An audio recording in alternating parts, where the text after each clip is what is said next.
జనగామ జిల్లాలో దారుణ హత్య కలకలం రేపుతోంది. జనగామలోని హనుమకొండ రోడ్డు వినాయక బార్ వెనుక వెంకన్న అనే వ్యక్తిని గుర్తు తెలియని దుండగులు హత్య చేశారు.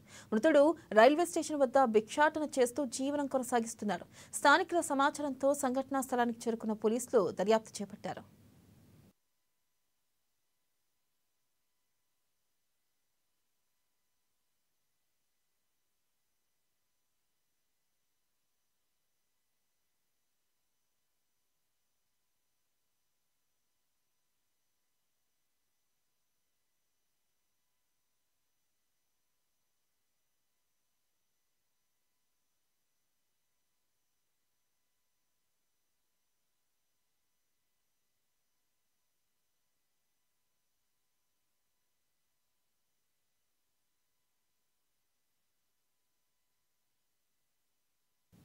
మహబూబాబాద్ జిల్లా